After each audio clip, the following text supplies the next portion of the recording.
The quiet person in the room is almost always the one people underestimate first, and that's exactly where the mistake begins. Because in most groups, attention naturally flows toward the loudest voice, the one speaking confidently, filling every silence, trying to steer the direction of the conversation. And yet, if you observe carefully, decisions don't always follow that voice. Instead, something subtle happens in the background. The loudspeaker is heard, but often ignored when it truly matters, while the quiet person, who barely speaks, is quietly shaping how others interpret the situation. It creates a contradiction that most people don't question. How can someone who says so little have so much influence over the final outcome? The answer points toward a hidden mechanism in social behavior that operates without permission, without awareness, and without needing constant speech. And the most unsettling part is this: it happens in almost every group you've ever been part of, without you even noticing. But why does this keep happening in every group? Why do we keep getting influenced so wrong in almost every room we enter? The truth is uncomfortable, because most of us were taught to equate loudness with leadership. The person who speaks the most is usually seen as the most confident, the most capable, even the most right. And so naturally, attention gets pulled toward them, trust gets built around them, decisions seem to orbit their voice. But here's the contradiction no one questions. While everyone is listening to the speaker, the real direction of thinking is often being shaped somewhere else, quietly, in the background. And the strange part is, you've probably experienced this before without even noticing it. You left a conversation thinking one person led it, but the outcome felt influenced by something else entirely. But psychologists say the opposite is true.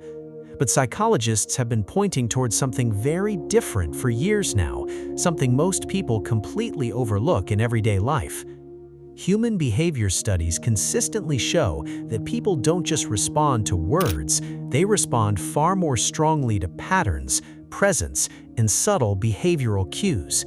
In other words, what someone does silently often carries more weight than what they actually say. This is why nonverbal behavior, like timing, gaze, posture, and even silence, can shape how leadership is perceived inside a group. The person who speaks less but observes more is often gathering far more information than anyone realizes. And in many real-world group dynamics, the direction of influence doesn't come from the loudest voice, but from the person who understands when to speak, when to pause, and when to let others fill the space. So what exactly are these people doing differently?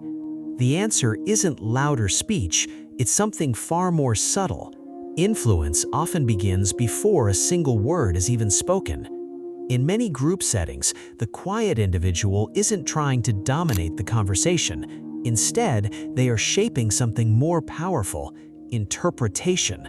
While others are focused on talking, reacting, and responding, the silent observer is quietly influencing how those moments are understood.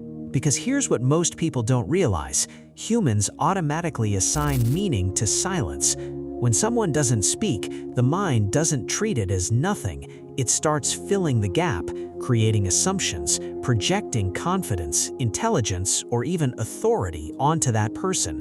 And that's where the real shift happens, not in communication itself, but in perception. Because in social dynamics, perception often overrides reality. And it starts with something extremely simple. Observation before participation. Quiet individuals don't rush into conversations the way most people do. While others are busy reacting, filling silence, or trying to prove a point, they are doing something far more strategic without making it obvious. They delay speaking, not out of hesitation, but out of information gathering. In those early moments, they're watching everything: who aligns with whom, who holds attention, who gets ignored, and what emotions are driving the group. Slowly, a pattern starts to form in their mind. They begin to understand the emotional direction of the room before anyone else notices it exists. And by the time they finally choose to speak, it's not random. It's positioned, it's timed, because they only enter the conversation when their words will have the highest possible impact on how others think or react. But observation alone is not enough, because the second layer is even more powerful.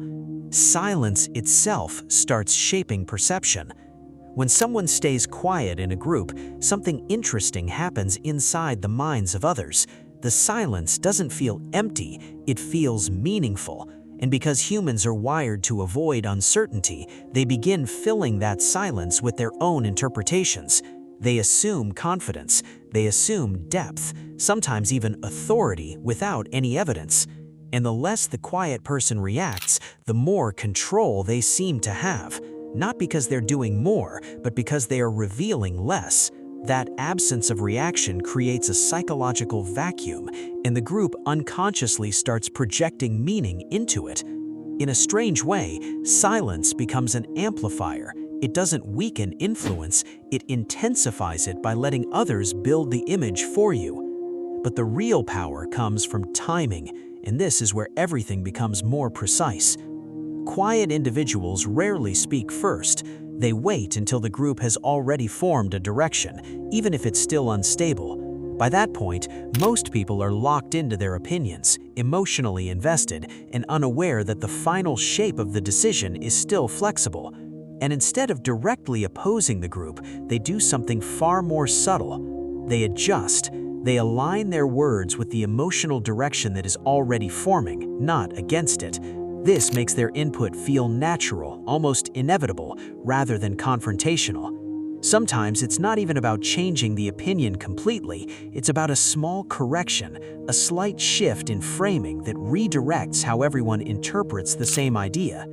Because influence doesn't always come from speaking louder, it comes from speaking at the exact moment when minds are most open to adjustment, not resistance. And this is where most people completely misjudge them. Because you've actually seen this happen before, even if you didn't label it at the time. Think about a classroom discussion or a meeting where multiple ideas were already on the table. One person confidently argues their point, another pushes back, and the room feels divided. Everything seems settled in noise and opinions. Then a quieter person speaks, not loudly, not forcefully, just a small comment, almost casual, but suddenly the entire direction of the conversation shifts. People start rethinking, not because they were told what to think, but because something just clicked differently in their mind. And what's even more interesting is this. Afterward, most people believe the conclusion was their own idea. They don't even realize their interpretation was gently redirected. This is how influence often disappears in plain sight, unnoticed while it's happening, only recognized in the final outcome. And this leads to a powerful psychological shift, one that most people don't notice until much later. Because when you look back at situations like this, something uncomfortable starts to emerge. You begin to realize that not every opinion you formed was fully your own from the start.